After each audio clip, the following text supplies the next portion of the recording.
Ngayong araw mga guys, nandito nga po pala tayo sa may BRCC at sobrang lakas pa nga din ng bagyo.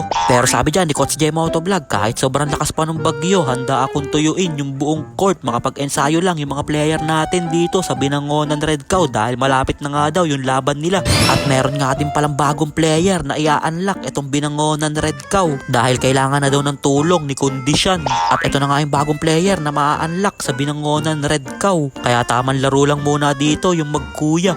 Nakakinelas nga lang din dyan si Idol para hindi daw halatang malupit. Tignan nyo naman yung mga bitawan, talaga sure ball. At umorder nga din pala sila sa akin ng pastilog with Shanghai dahil meron daw sa kanilang nag-sponsor. Kaya kung wala kayong ginagawa ay samahan nyo muna kami dito sa aming trip. Let's go!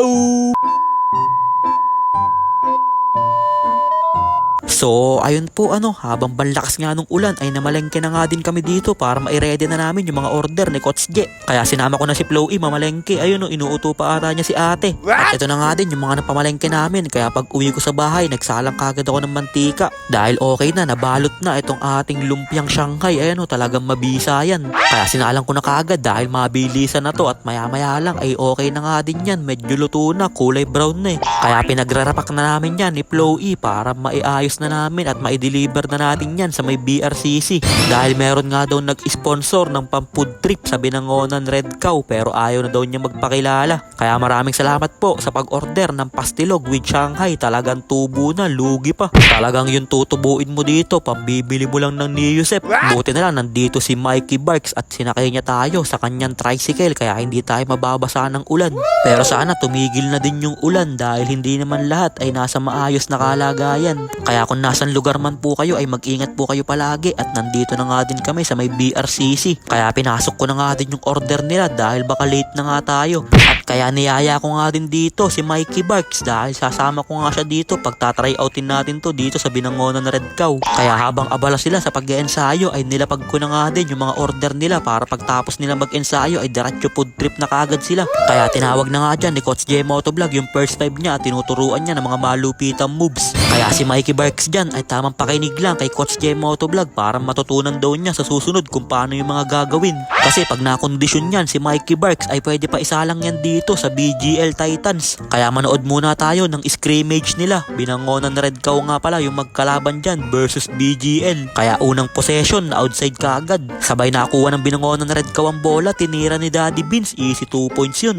Sabay nakuha na nga ni McDaddy ang bola, na kay McDaddy naghahanap ng mapapasahan pero wala siyang mahanap kaya din rediretso na niya kaso lang bigla siya nadulas. Kasi malakas nga yung bagyo kaya dahan-dahan lang dapat kayo dahil medyo madulas nga yung ating sahig. Kaya sa pangalawang pagkakataon ay hindi na nga naging girigis si McDaddy, basic na lang yung ginawa niya dahil sabi niya medyo madulas coach. Kaya nakikondisyon ng bola binigay kay McDaddy, ang gandang pasa naman nun sa ilalim. Grabe talaga yung mga pasahan neto ni Kondisyon, talagang magaling siguro yan sumipat kilatis. Kaya nasa BGL dito ang bola, pinapahirapan sila ng depensa ng Binangonan Red Cow, sabay nakaagaw na si McDaddy, diretso sa basket pero binagalan na lang niya, ayaw na ulit niya madulas. Sabay nasa BGL na naman ang bola, na kay Blanco, tumira ng perimeter jumper, ilista mo na yun. At dito medyo nadudulas na nga yung ating mga player pero napakagandang pasahan naman ang pinakita dito ng BGL Titans, kaso lang bigla nadulas si Idol. Dahan-dahan lang kayo mga idol dahil medyo madulas yung ating court, hindi masyado kumakapit dyan yung mga sapatos nyo na Baroka por. Kaya buti na lang okay lang si Idol, walang masamang nangyari sa pagkakadulas niya. Kaya sinigurado naman dyan ni Captain Didik na wala na ulit madudulas at pinunasan na nga niya to ng map. At pinunasan pa nga ulit yan ni Coach J Motovlog para sigurado daw na wala na talagang madudulas. Kaya saludo ako sa coach na to na si Coach J Motovlog. Tignan nyo naman, talagang pinupunasan niya yung ating sahig, makapag-ensayo lang na maayos itong mga player ng Binangonan Red Cow. Kaya si Kondisyon tamang basic lang dito, ayaw din niyang madulas. Pero si Cap Robin naman dire-diretso sa basket, biglang kinaliwa. Grabe naman si Cap Robin Padilla. Kaya na kay Captain Didik na dito ang bola, lumay-up, basic na basic lang, hindi na siya sinabayan dun ni King Kong. Kaya tumatakbo na naman dito ang BGL, na kay Idol, pinasa sa kakampi niya, open na open, binalik ulit sa kakampi niya, tinira, mintis lang si Idol dun. Kaya nakuha na nga ni Daddy Beans ang bola, binigay kay Kondisyon, tumatawag ng play pero play pala sa sarili niya yon, dumire-diretso, sabay kinaliwa at dun na nagtatapos yung scrimmage nila. Kaya palit 5 na, papalitan naman yung natalo. Kaya pagkahagis ni rep ng bola, nakuha kagad dyan ni Don Amo, binigay sa kakampi niya.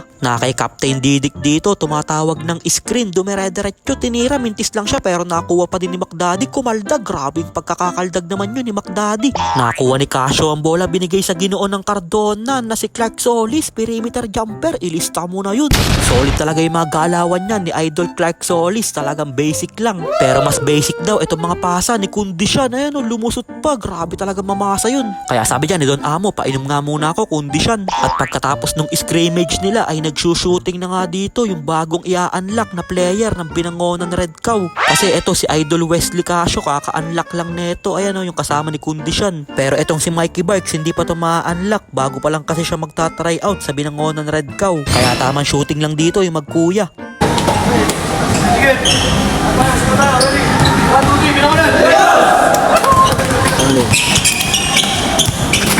Kaya pagkatapos nga na napaka-solid nilang ensayo ay pinagbibigyan na nga din sila dyan ni Coach J Motovlog ng tagi-tagisang pastilog with Shanghai para meron daw silang lakas pag uwi nila sa kanilang mga bahay. Kaya shoutout kay Captain Didik, pasok!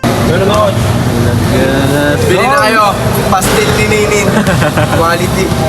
Nakakawala ng pagod. Visa. Kaya abangan po natin yung darating na laban ng Binangonan Red Cow sa may Marikina. Malakas din yung kalaban nila, pareha silang walang talo. At syempre salamat din po sa nag-sponsor nitong food trip nila at sa lahat ng manager ng Binangonan Red Cow. Kaya yun lang mga guys, maraming salamat nga po pala sa walang sawang pagsuporta at sa palaging pananood. I-follow nyo na si Ninin Vlogs para sa mga susunod pang vlogs. Mag-ingat po kayo palagi. Bye bye! Yo!